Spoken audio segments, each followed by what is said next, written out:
Yanga wameleta malalamiko dhidi ya bodi ya ligi kwa maandishi katika taratibu za kiofisi yako TFF. Rais ya kuwepo karudi katoa msimamo. Sasa yule mwenye kudhani yani hakimu kachukua upande, inakuwa shida ya TFF na Young Africans. TFF wanatazama utawala, Young Africans wanatazama sheria ambazo ndio ziko kanuni. Kwa hiyo unaniambia TFF hawako sahihi kuliko Young Africans? Hoja yangu ni kwamba Rais Karia kajibu kiutawala kuliko kanuni. Hii kauli ya Rais Karia itafikirisha watu mara mbili. Yani hii kauli yake itafikirisha watu mara mbili. Sawa. Kweli kuna utoto ambao unaendelea ndani ya ligi ya Tanzania hasa katika haya ambayo Yanga ameyafanya. Kama umesema utoto, tafsiri yake ni kwamba wewe tayari umewahukumu hawa hata kabla hujawasikiliza. Watakuamini? Ndio nasema kwa namna kauli ya Rais Karia, rais wetu wa mpira, yani naye ni sehemu ya tatizo bodi ya ligi. Kwa maana bodi ya ligi yeye haoni kama ina shida. Na hata ikilalamikiwa hawezi kusikiliza. Kwa bodi ya ligi wale ni malaika, hawalalamiki kokote kwa kauli hii. Na hii lazima niseme kwa kinywa kipana kwa muktadha kwa sababu haya mambo ya masuala mpira yako wazi yanaongezeka kanuni. Kwa hivyo yoyote analalamikia kanuni ili kudhibitisha kwamba kanuni haiko sawa. Ni pindi tu ambao tutapata nafasi kupima Yanga watakosa imani mpaka na timu. Usi ndo rais wa TFF.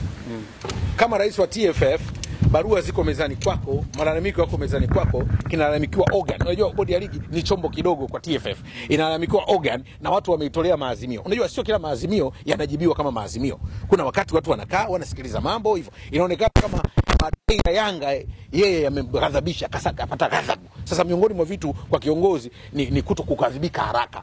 Mtu akikuprovoke tu umepanda juu. Mimi nasema na experience tuko kwenye siasa huko wapi. Sasa mtu akikuprovoke umepanic. Utashindwa. Kwa sababu hii ni kama kupanic. Kwa sababu watu wanakuprovoke. Watu wanapokuletea madai, sio kila madai yanayoletwa yako sahihi. Madai mengine yatakuwa chakata. Na walioleta madai wajiridhishe. Kwani kila mtu anaenda kusikiliza hukumu mahakamani anakubali.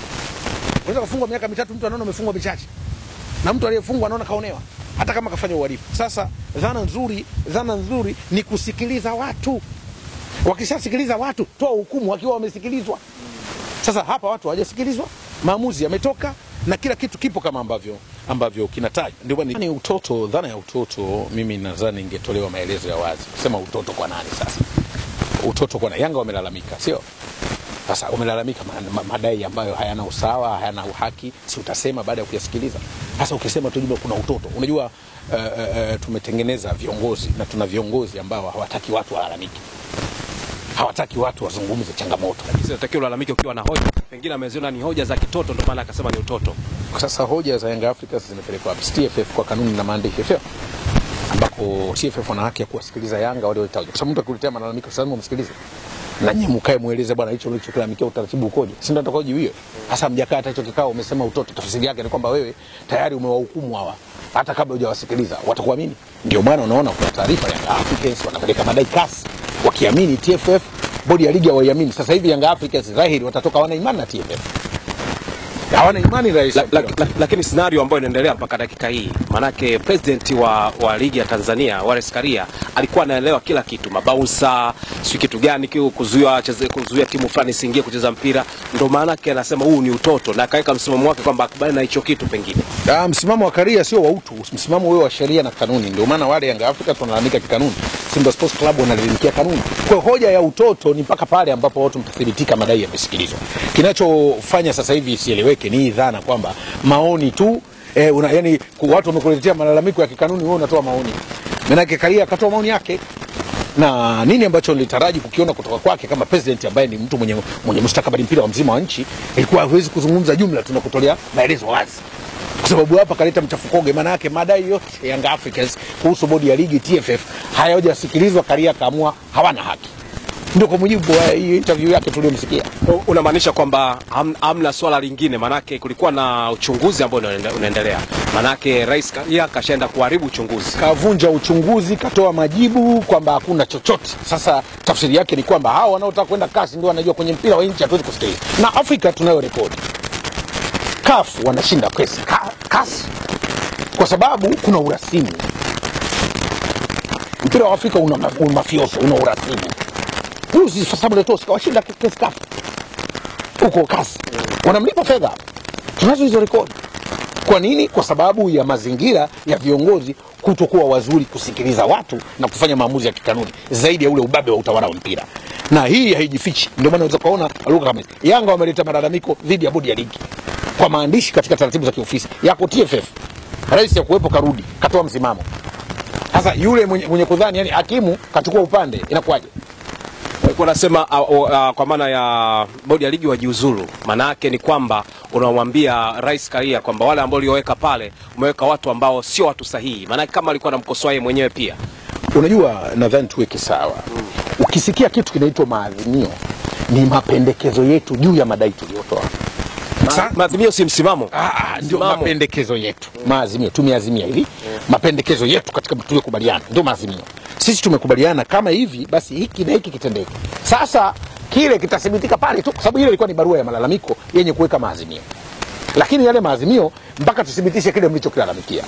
Ni nani mwenye haki ya kuthibitisha aliyelalamikia? Ni yule ambaye analalamika, na ushahidi wake tuupime kwenye vyombo na kanuni zilizopo, ambacho nilitegemea baada ya kikao cha pamoja kati ya bodi ya ligi, malalamiko ya Young Africans, pengine yale maazimio yao ima yangekubalika huko kataliwa huko kwa baada ya kusikiliza.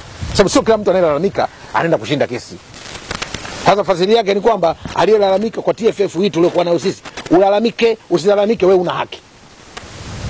Wao hawataki kukosolewa, hawataki kulalamikiwa. Ndio nikasema kwa namna kauli ya Wallace Karia, rais wetu wa mpira, yani naye ni sehemu ya tatizo la bodi ya ligi. Kwa maana bodi ya ligi yeye haoni kama ina shida, na hata ikilalamikiwa hawezi kusikiliza. Kwa bodi ya ligi wale ni malaika, hawalalamiki kokote kwa kauli hii. Na hii lazima niseme kwa kinywa kipana kwa muktadha huko, sababu haya mambo ya masuala mpira yako wazi, yanaongezeka kanuni. Kwa hivyo yoyote analalamikia kanuni ili kudhibitisha kwamba kanuni haiko sawa, ni pindi tu ambao tutapata nafasi kupima zile kanuni. Sasa hatuko hapa kufurahishana. Young Africans wamelalamika, Simba wamelalamika. Hawa wote wanatakiwa wasikilizwe, yatolewe maamuzi ambayo yapo kwenye kanuni. Hayatolewi maamuzi kama rais ama katibu ama sijui mwenyekiti ama sijui imekuaje. Utatoa majibu kwa mujibu wa kanuni. Ndio maana nikasema shida ya TFF na Young Africans, TFF wanatazama utawala, Young Africans wanatazama sheria ambazo ndio ziko kanuni. Kwa hiyo unaniambia TFF hawako sahihi kuliko Young Africans? Hoja yangu ni kwamba Rais Karia kajibu kiutawala kuliko kanuni.